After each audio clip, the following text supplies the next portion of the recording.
Good morning. Hari Om sir. Hariom.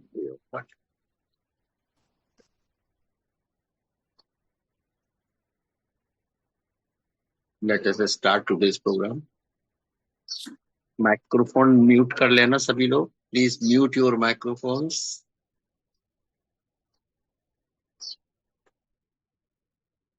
Thank you. प्रार्थना से शुरू करते हैं। ओम तत्सतो मा सद्गमय तमसो मा ज्योतिर्गमय मृत्युर्मा संगमय। ओम शांति शांति शांति।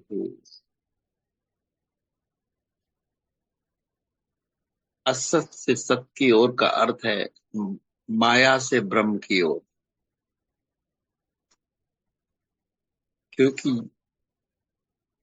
हमारी डिफॉल्ट सेटिंग है माइंड की कि वो माया में चली जाती है।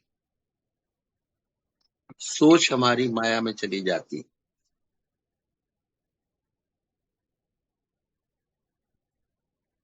एक गृहस्थ धर्म का एक डिफॉल्ट सेटिंग है। घर में रहते हैं, रिश्तों में रहते हैं, बातचीत करते, खाते पीते साथ, तो अपने आप हमारी सोच ऑटोमेटिक माया में होती है, मोह में होती है। मोह माया कहते हैं, दो शब्द एक साथ। तो मोह माया में होती मतलब रिश्तों में, घर में, परिवार में और माया में होती। कुछ गलत नहीं, ये नॉर्मल डिफॉल्ट सेटिंग है हमारे माइंड की। लेकिन परमात्मा ने हमें बुद्धि भी दी है ना, और विवेक भी दिया है।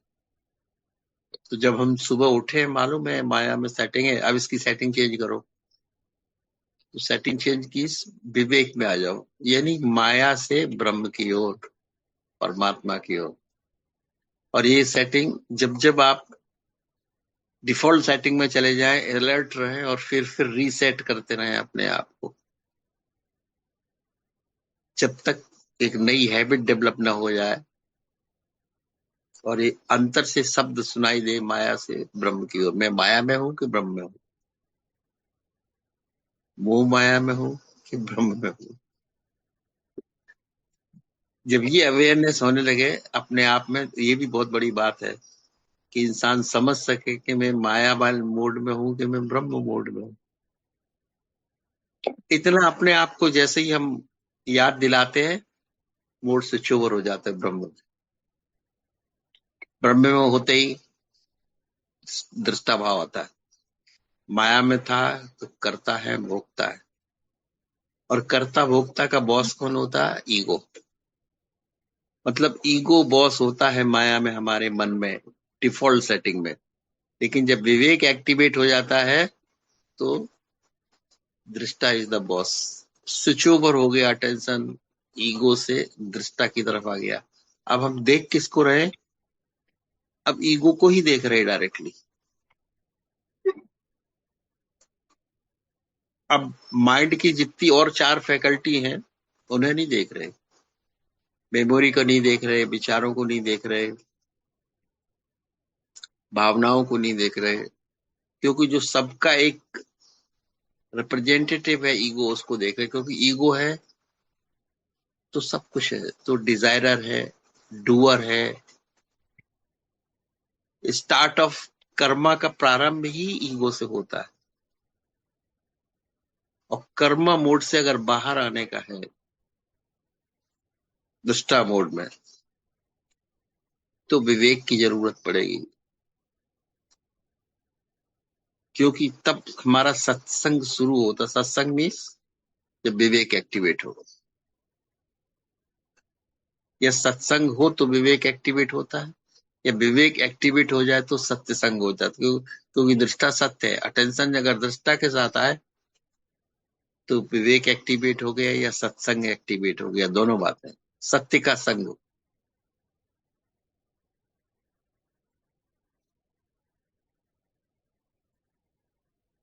अभी हम विवेक को देखेंगे। एक ही टारगेट हमारा, दृश्य है विवेक। और इससे थोड़ी दूरी निर्मित करते चले जाएंगे दृष्टा।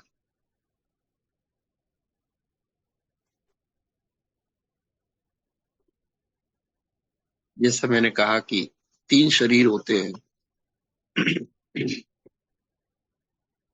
स्थूल, सूक्ष्म और कारण।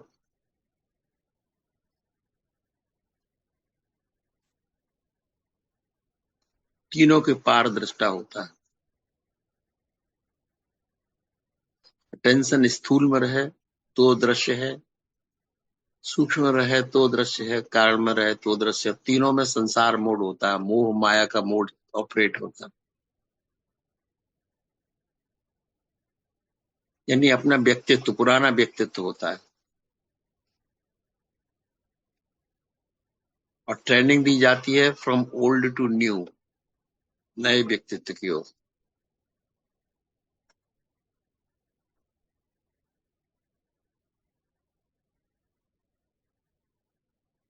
तो ओल्ड शरीर के भी 2 हिस्से हैं,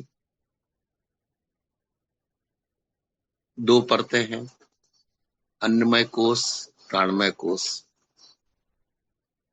ये समझ लो दोनों सर्किल के अंदर आ गए, अटेंशन को लेके आए।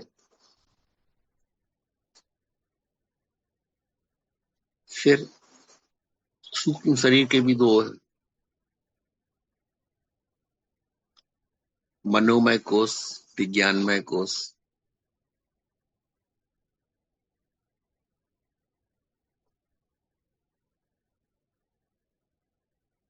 फिर जब इन सर्कल से पार हो गए तो कारण में आए।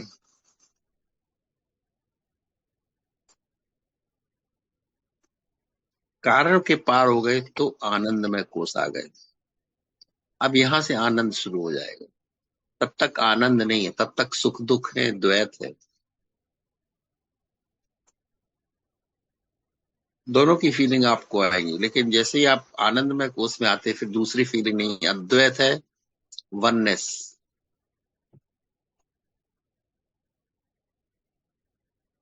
नहीं, ये इन कोषों का चरित्र है, कैरेक्टरिस्टिक है कि ये दोनों तरह की फीलिंग देते हैं, सुख की भी दुख की भी,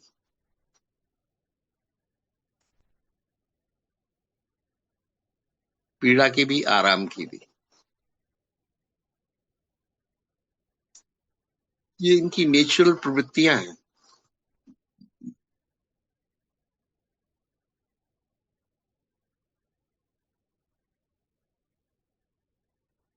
बट नेचुरल प्रवृत्तियों के पार जाना, यही बुद्धिमत्ता है।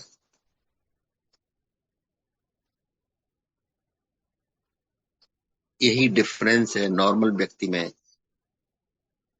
और वाइज में, पर्सन में।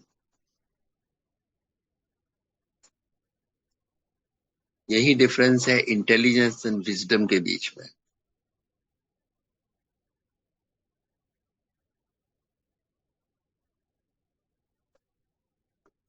विजडम आते ही ईगो मोड ड्रॉप होता है, दृश्य में आ जाता है, विस्टा मोड एक्टिवेट होता है। अब आप डूअर नहीं, किसी चीज के डिजायरर भी नहीं है।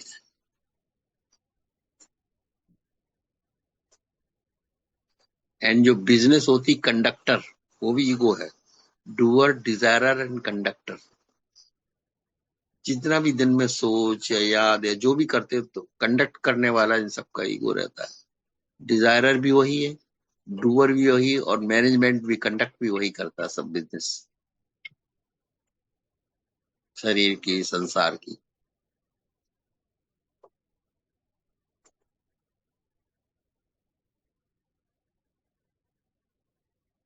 दृष्टा में आते ही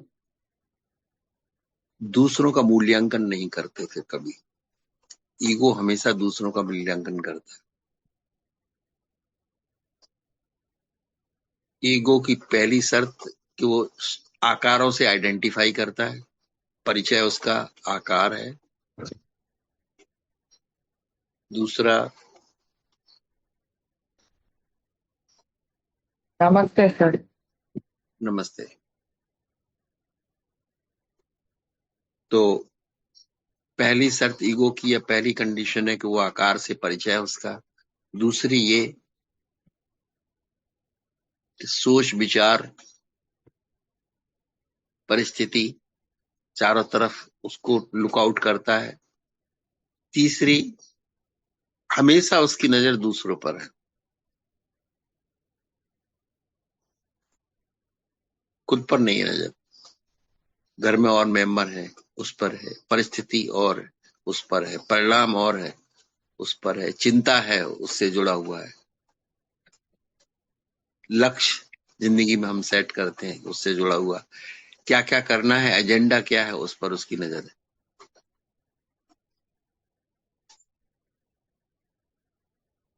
तो ये माया में दृष्टि कहते हैं, और ये बहुत नॉर्मल है गृहस्थ के लिए। इसमें कुछ भी गलत नहीं है। ध्यान में बस इसको हम स्विच ओवर कर लेते हैं। अब परिचय हमारा आकार नहीं है। पहली चीज, परिचय चेंज हुआ सबसे पहले। दृष्टा में क्या होता है, परिचय चेंज होता है, आइडेंटिटी चेंज हो जाती है।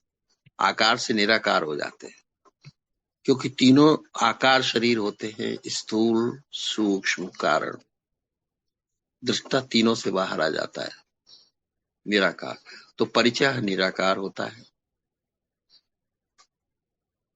एक्शन इसकी कुछ होती नहीं, निराकार एक्ट करता नहीं। It is not doer, it's not actor, it is not desirer, it is not conductor. Action part इसमें बंद हो जाता है। फिर क्या रह जाता है, स्थिति रह जाती है, ऑब्जर्विंग, विटनेसिंग। और ऑब्जर्विंग अपने ही आकार को, दूसरे को नहीं।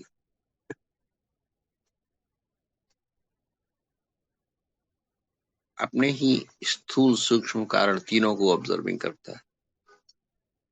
ये सब जब मोड हो गया, now you are in meditation mode. यही ध्यान की अवस्था की शुरुआत है।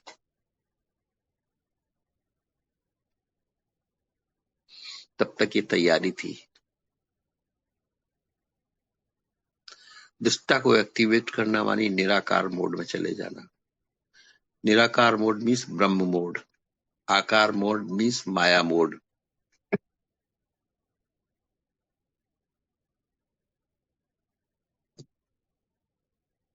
माइक्रोफोन म्यूट कर लीजिए उषा त्रिपाठी जी, आवाज आ रही है।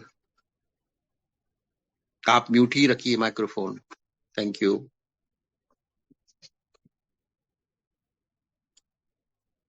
तो ये स्टार्ट है, इन्वोक करते हैं परमात्मा को,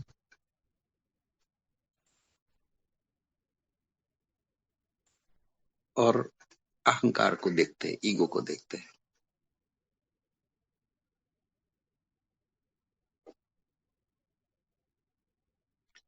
और देखते देखते थोड़े सेपरेशन हो जाता, दूरी निर्मित हो जाती है। शरीर से दूरी नहीं, शरीर को देखोगे शरीर से हटना पड़ेगा। मन को देखोगे मन से हटना पड़ेगा, विचारों से हटना पड़ेगा। थोड़ा बीच में स्पेस क्रिएट करना पड़ेगा, स्पेस। और वही स्पेस निराकार है। सब संयुक्त थे, जुड़े हुए थे, तो हम आकार थे। दो विचारों के बीच में भी जब गैप देंगे तभी विचार दिखते हैं। संयुक्त होते तो विचार दिखेंगे नहीं। शरीर से संयुक्त है, जुड़े हुए हैं, तो शरीर दिखेगा नहीं, संसार दिखेगा। लेकिन शरीर से दूरी निर्मित की दृष्टा बने तब शरीर का एहसास होना शुरू होता है, अनुभव होता है।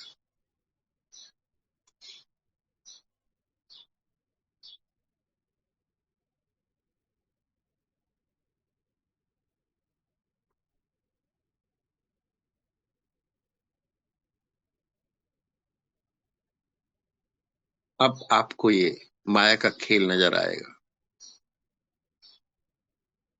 जिसे प्रभु की लीला कहते हैं या माया विलास कहते हैं।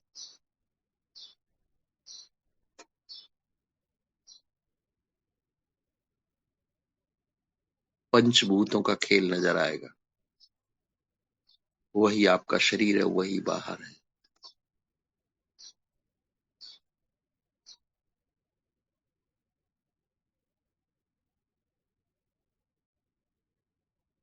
द्रग दृश्य विवेक हो गया, दृष्टा द्रग हो गया, अहंकार दृश्य हो गया।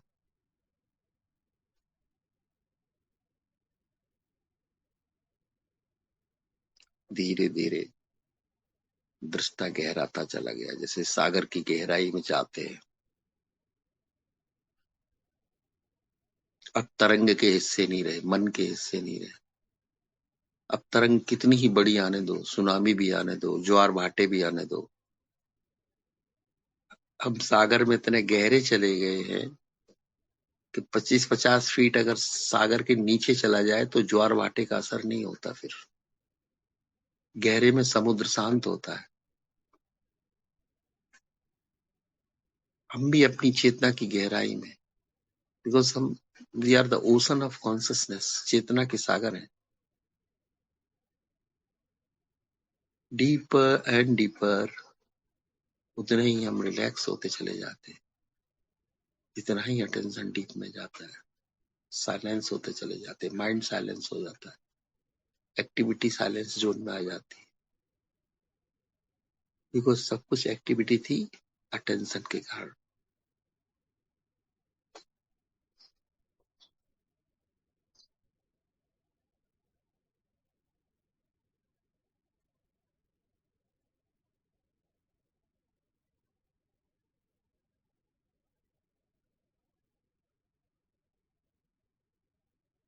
और गहरे थोड़े, जितने ही मन की गहराई में जाएंगे, मन शांत होता चला जाएगा। गहराई से ऑब्जर्व करेंगे, इगोइक माइंड ये धीरे धीरे स्थिर होता चला जाता है, शांत होता चला जाता है।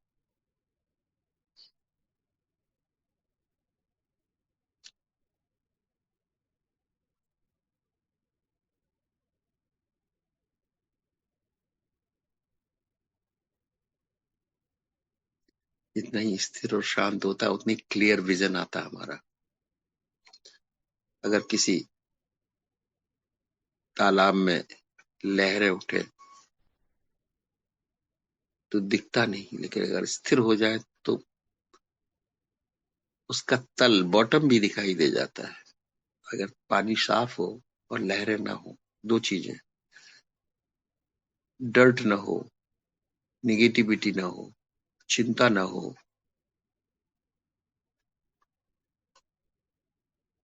अहंकार की धूल ना हो,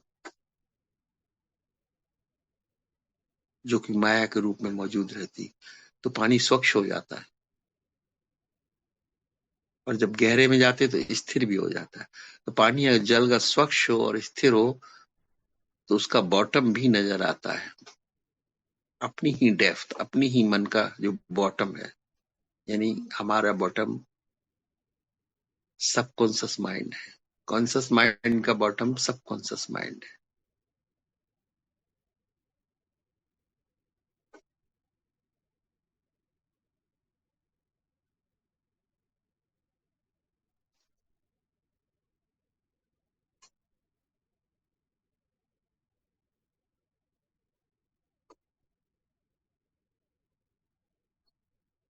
यूं अपने सबकॉन्शियस माइंड में हम पहुंचते नहीं, अपने आप नहीं पहुंचते। रात को जब सोते हैं तब सबकॉन्शियस माइंड में चेतना चली जाती है। दिन में तो जागृत अवस्था होती, स्वप्न अवस्था में ही सबकॉन्शियस माइंड में टेंशन जाता है और फिर वो सपना निर्मित कर लेता है। हर माइंड का अपना प्रोजेक्टर है। चेतन माइंड का चेतन का प्रोजेक्टर है। दिन का जितनी भी चीजें घटनाएं घट रही चेतन मन में, वो प्रोजेक्टर है। कॉन्शियस माइंड का प्रोजेक्शन है। जितना बस संसार है, दुनिया है, रियलिटी कुछ भी नहीं है, प्रक्षेपण है। और सबकॉन्शियस माइंड में सपनों का प्रक्षेपण होता है और अनकॉन्शियस माइंड में नींद का प्रक्षेपण होता है, गहरी नींद का। यानी सारा खेल हमारा बाहर ये मेंटल प्रोजेक्शन है। Conscious mind, subconscious mind, unconscious mind. लेकिन इन प्रोजेक्टर का भी साक्षी आप है। आप स्क्रीन पर पड़ने वाली पिक्चर तो देखते ही हैं, लेकिन जिसके पीछे जो प्रोजेक्टर है उसके पीछे भी देखते हैं। आप जान जाएंगे कि स्क्रीन पर क्या प्रोजेक्ट हो रहा है। अगर दिन का माया सब प्रकट हो रही, रिश्ते नाते लेन देन चिंता मारा मारी, तो आपका कॉन्शस प्रोजेक्टर चल रहा है। स्वप्न में कलर्ड नहीं होता, स्वप्न में सब डार्क होता है और साइलेंस होती है। तो अगर वो मोड चल रहा है आपके मेंटल स्क्रीन पे, पिक्चर तो चल रही है साइलेंट मोड में है लेकिन ब्लैक एंड व्हाइट में है। दिन में कलर्ड होता सब कुछ। जागृत अवस्था में कलर्ड है, स्वप्न अवस्था में ब्लैक एंड व्हाइट है और साइलेंट है, और निद्रा में कुछ भी नहीं है, स्क्रीन ब्लैंक है। ये आप देख रहे हैं।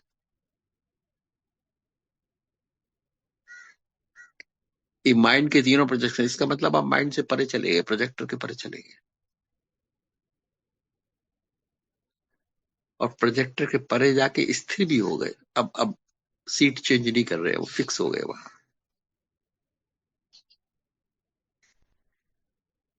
अब प्रोजेक्शन को भी देख रहे हैं, स्क्रीन को भी, और प्रोजेक्टर को भी देख रहे हैं।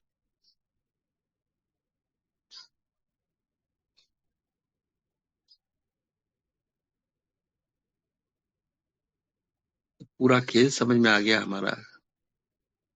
जागृत अवस्था का माया विलास, चित्त विलास, प्रपंच। प्रपंच क्यों कहा गया है? पांच चीजों, पंचभूतों से बना, क्षितिजल पावक गगन समीरा।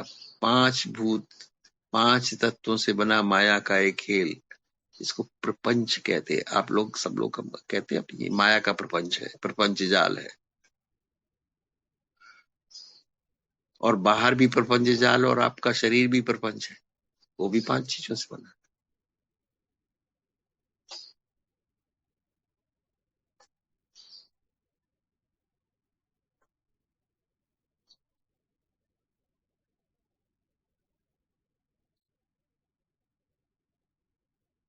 पंचभूतों से बना है संसार।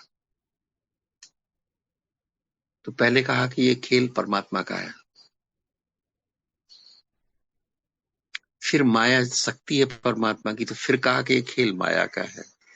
सबसे बड़ा मैं पहले कहा खेल परमात्मा का, ईश्वर की लीला है। फिर गहरे में गए तो परमात्मा डायरेक्ट खेल करता नहीं, तो उसकी जो शक्ति के द्वारा खेल रचाता है, तो उसकी शक्ति माया है। फिर कहा कि माया का खेल है।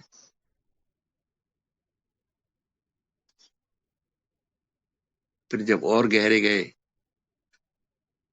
तो पता चला कि चित्त विलास है, अपनी चित्त का खेल है। जिसे हम बाहर माया का खेल कह रहे हैं, अपने ही चित्त का प्रोजेक्शन है, चित्त विलास।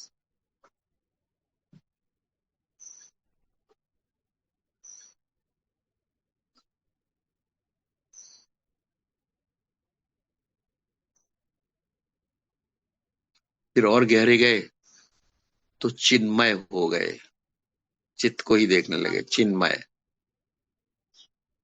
बाहर देख रहे थे तो हम मृण्मय थे, मिट्टियों को, आकारों को देख रहे थे। अब चित्त को देखने लगे तो चिन्मय हो गए।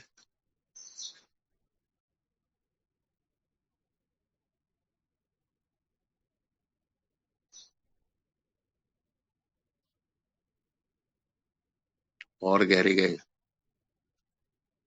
चिन्मात्र रह गए। चिन्मय से चिन्मात्र, अब दूसरा कुछ नहीं रह गया, ओनली कॉन्सियसनेस।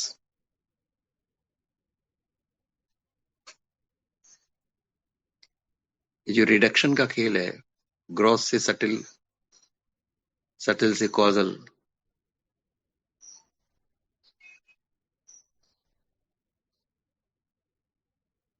ये पांच छह चरणों में घटते गए, घटते गए, घटते गए, घटते गए।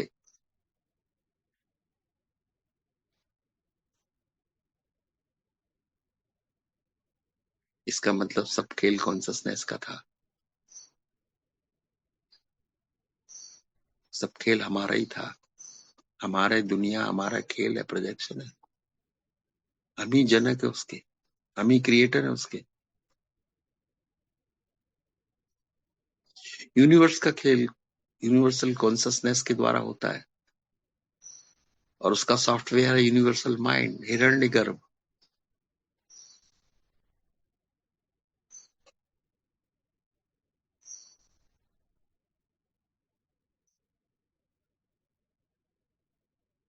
हमारे भी चेतना और शरीर भी आकार निराकार के बीच में सॉफ्टवेयर माइंड है, जो निराकार को आकार से जोड़ के संसार में विचरण करता है।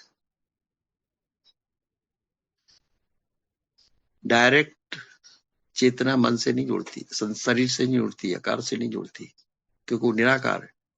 लेकिन उसका सॉफ्टवेयर के द्वारा जुड़ती है, वो सॉफ्टवेयर माइंड है।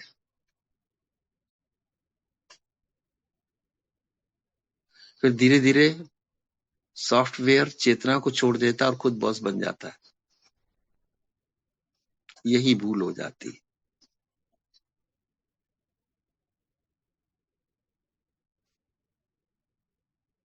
चेतना बॉस थी, क्योंकि वो साइलेंट मोड में रहती है।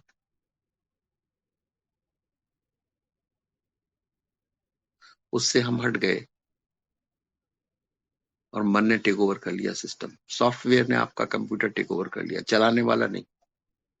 अब वो ऑटो मोड पे आ गया, ऑटो पायलट पे आ गया। अब वही चला रहा है इतने दिन से शरीर।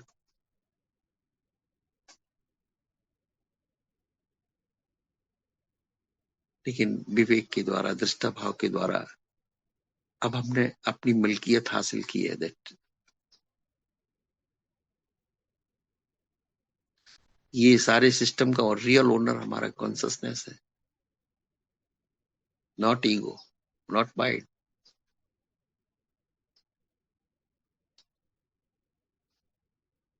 वो तो चित्त विलास है।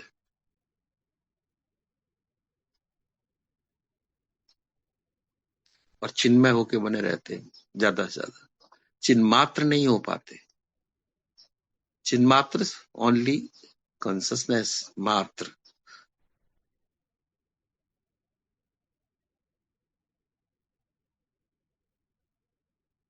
इस समय हम चिन्ह मात्र में